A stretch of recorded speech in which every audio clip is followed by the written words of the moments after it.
Have you ever wondered what might happen if a crazed baboon broke loose and tried to tear apart every living thing it came into contact with? Allow me to introduce you to Shakma, a film that answers that question but does so much more. I discovered this old beauty earlier this holiday season. As my family iced vanilla cookies and watched equally vanilla Hallmark movies, I was in the midst of my own holiday tradition, lurking on Reddit. But I had a question this year, and I wanted an answer. So I posted on Reddit, what's the most memorable bad movie you've ever seen? I love bad movies. Corny, cringy, terrible acting, the worse the better. Of the 128 comments I got, one seemed to reach from my Reddit's night mode and sink its claws into my typically limited attention span. Shakma. Just the title, no elaboration whatsoever. Intrigued by what this cryptic word meant, I did a quick search for the film's IMDb synopsis. It's a 1990 horror film about how a group of medical students are attacked by an aggressive laboratory animal while competing in an after-hours role-playing game at their school. Alright? Boring that is not. I can only assume Shakma is trying to be the Jaws of primate movies. I say that because just as the great white shark is known to be one of the more aggressive species of its kind, so too is the baboon. However, while Jaws is masterfully suspenseful and an utterly groundbreaking piece of work that changed the Hollywood landscape forever, Shakma is neither of those things. It's really, really bad at times, and it fails in a lot of ways. Being scary is kind of one of them, but it's also pretty hilarious in its shortcomings and kind of fun because of it. I think it'll make for an entertaining video for you guys. Get comfortable, chill out, grab a snack, and let's begin. The movie begins with a very dramatic musical score, and the title, Shakma, appears in an awesome fanged font. It then cuts to a group of surgeons surrounded by medical students, and they're performing a delicate operation on a patient. The dramatic music continues, really giving us the sense that this is about surgeons working on the cutting edge of science, until one of them speaks. Professor, about that game tonight.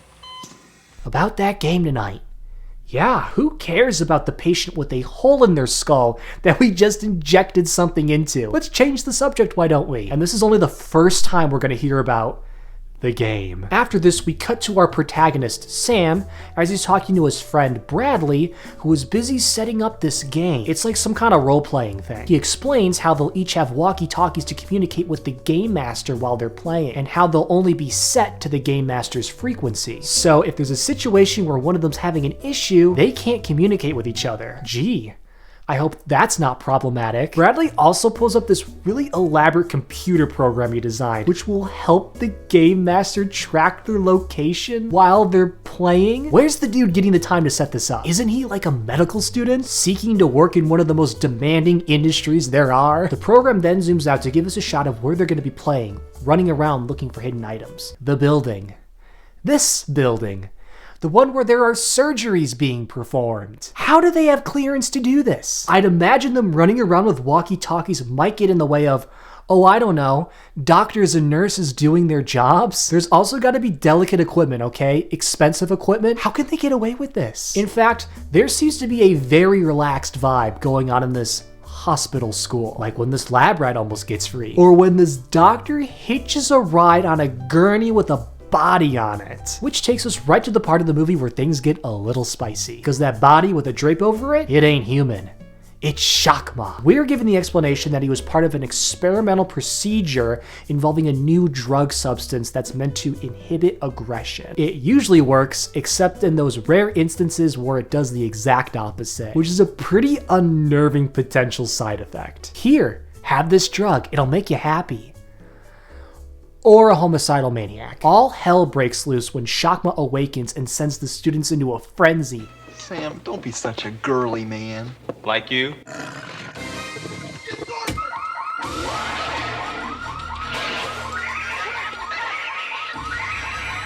After they manage to sedate the berserk baboon, Sam is told by his superior, Sorensen, that Shakma needs to be put down because he's too dangerous to be left alive.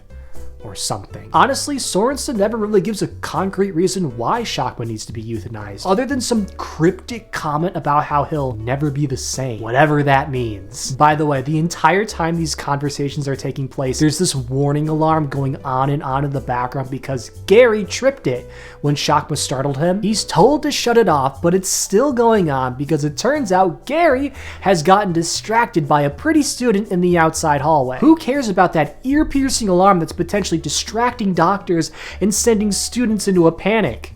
Gary wants to get some. Oh yeah. Just wait 1 second, okay? Sam decides he can't kill Shakma because he's just too emotionally attached to the guy, so he leaves him in a room with several other animals in cages. This is the specimen room. At this point, a new character arrives. Kim. She's going to play the role of the princess and going to be the objective for the players to try to get to and save. She's going to sit at the top of the building as they work their way up. She's also clearly got a thing for Sam. Okay, Sam. Now's your chance. Rescue me. As night falls and our characters are getting into position to play the game, which by the way is never called anything else. It's just the game. And the way people talk about it really makes you think that there's something deeper, eviler, scarier about it, but there's nothing. The dialogue's really just that stilted. It's literally just a live-action Dungeons and Dragons or something. Sam assures Sorensen that the building is completely empty, and I genuinely don't know how that's possible. At one point, this character, Richard, literally references a room having like $100,000 worth of equipment in it. There's $100,000 worth of equipment back there. So how did Sam get the security guys to go? Did he just pay them off? Are they like waiting outside of the parking lot? I just don't get how these people are allowed to have this state-of-the-art medical facility as their personal playground. Meanwhile, Shakma wakes up and busies himself with a little late night snack. I really hope nobody finds their way into that room. Gary shows up via the best jump scare of all time.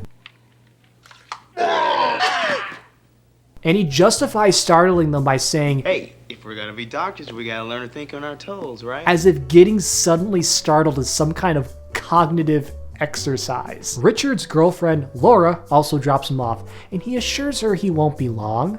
Only a measly 3 hours. He checks in with Sorensen, who will be participating as that game master I mentioned previously. Sorensen gives Richard some instructions to, oh my god, is that a Ouija board on his bookshelf? What is a man of medicine, a man of science, doing with a device that's meant to help you talk with ghosts? That's like Bill Nye the Science Guy having a stack of tarot cards on his desk, or like a crystal ball.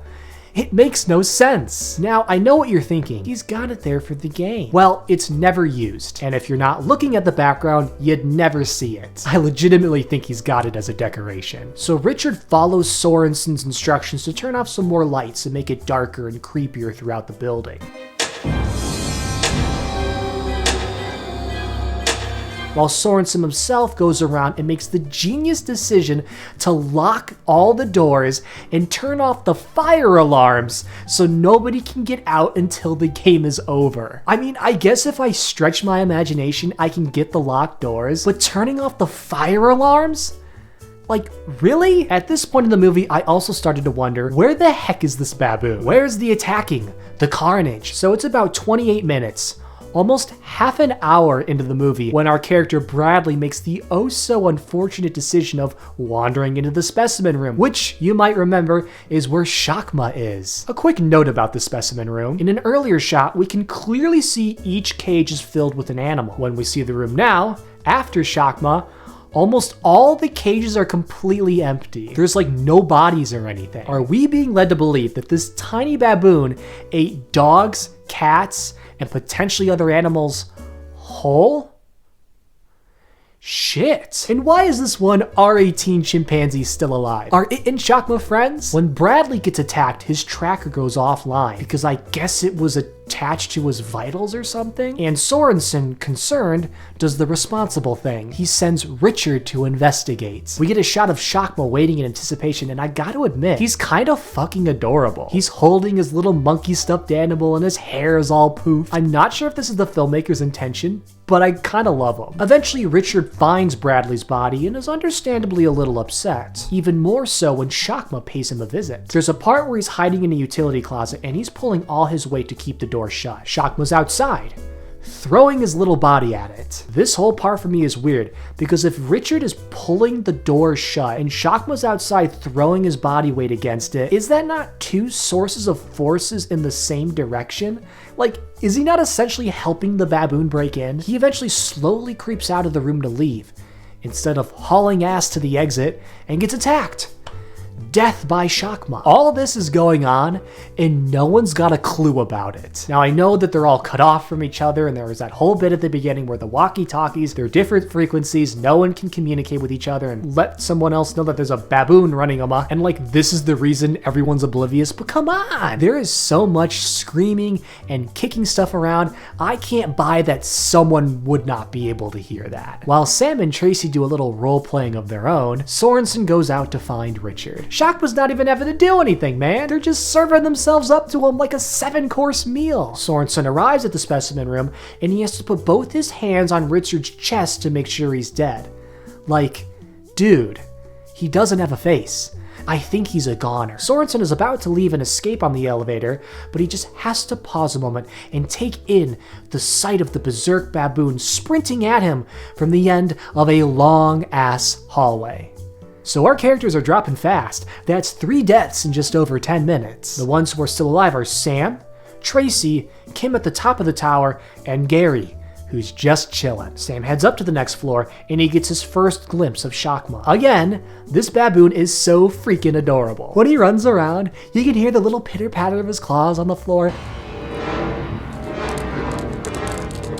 And he reminds you of like a French poodle or something because his hair is all poofed. Who's a good boy? Also, this doesn't really have anything to do with the story per se, but there's this one shot that annoys me. It's like Gary when he's entering a new floor. When it next cuts to Tracy, it's so obvious that they used the exact same location for this next shot, and they're just trying to pass it off as different floors. Shakma attacks Sam and Tracy, and I gotta say, he is going all out in his performance. Like, this baboon is giving it 150%. Thrashing, screaming, God, even got him going for the doorknob. He might be the best actor in this film. Together, they hatch a plan to use a strobe light that they can use to temporarily blind Shakma while they look for Sorensen, who they still think is alive. They do stumble upon Richard's body in the specimen room, and consequently, Shakma as well. They slam the door shut before he can get to them, at which point Shakma demonstrates that he has super strength? That is one berserk baboon. Sam eventually does find Sorensen, and it's all starting to sink in. Shit's hit the fan, and this is now a game of survival. Also, I like how he has to check his pulse. Like, what is it with these guys? Dude,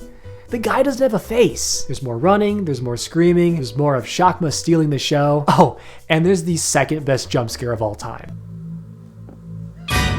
I do want to give props to whoever's playing Sam, because he does sell me on the whole, holy shit, this guy's dead attitude that he's going for. But even at his best, he's still not as committed as Shakma. There's this one part where he goes apeshit on a computer, and it's so great. Speaking of Shakma, here's an idea for a drinking game. Take a shot every time Sam says it. Shakma, come on, Shakma! Shakma, lead it.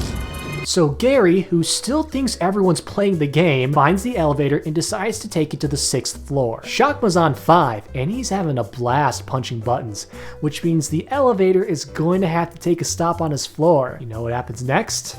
You know the drill. Death by Shakma. This commotion is happening on the 6th floor. There are screams, there are yells. It's a bad time for Gary. Kim, playing the princess, is on the 7th, yet she hears nothing. Not even when Tracy gets mauled to death in the 6th floor bathroom. At no point is Kim like, what's that? Oh, the sound of people dying. It doesn't make sense. Literally, earlier in the movie, there's a part where Shakma gets pissed because he can hear footsteps on the floor above him. If you can hear footsteps, you can hear a blood-curdling scream, okay? Sam goes to floor 7, finds Kim, and explains everything. They're about to leave together to find Tracy, who they still think is alive. This is a thing that kind of keeps happening in this movie. When Kim sees Laura, Richard's girlfriend, sitting outside in her car, waiting for the game to be over. She then has the brilliant idea of throwing forks from the top of this building through this tiny slit to try to hit the car window to try to get her attention. I mean, it's certainly an idea. I just hope no one's down there walking home from like a night class or something. Kim joins Sam on the hunt for Tracy, but when it becomes apparent that Shakma got to her first, he demands she return to the safety of the above floor. It's a really tense moment. Shame you can barely hear what either of them are saying. I'm leaving you.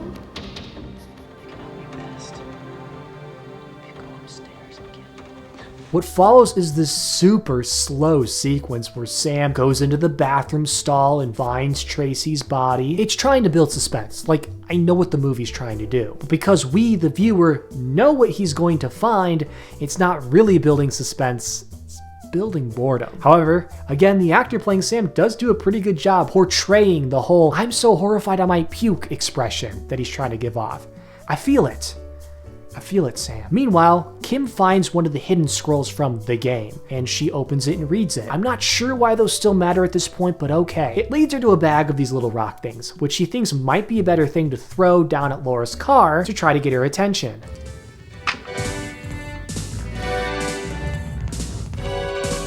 But it doesn't work. But when Kim manages to flash a light through the window, Laura does happen to look up and she sees the light. They're saved.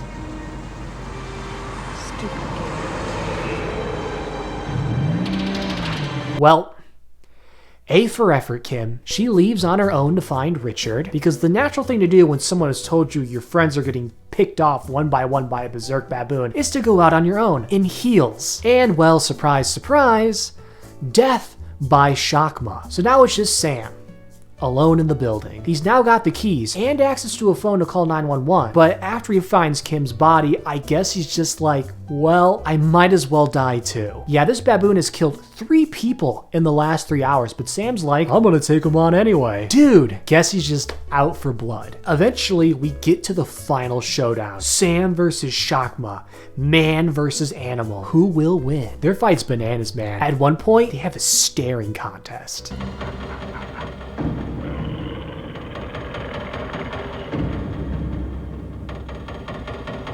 Sam dramatically stares at himself in the mirror for a minute or two. Sam also stares at Shakma from the end of a hallway a couple times.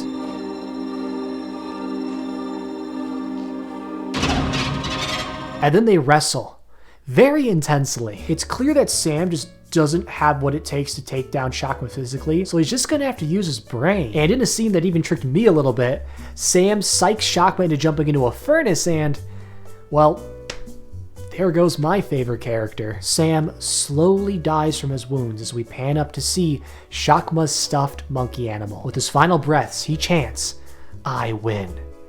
And we slowly fade to black. And that's it. That's Shakma for you. It's directed by Hugh Parks and Tom Logan, and man, oh man, guys, you made something special. It's ridiculous, it's bad, but that's what makes it so fun. Thanks for watching, and I'll see you in the next video.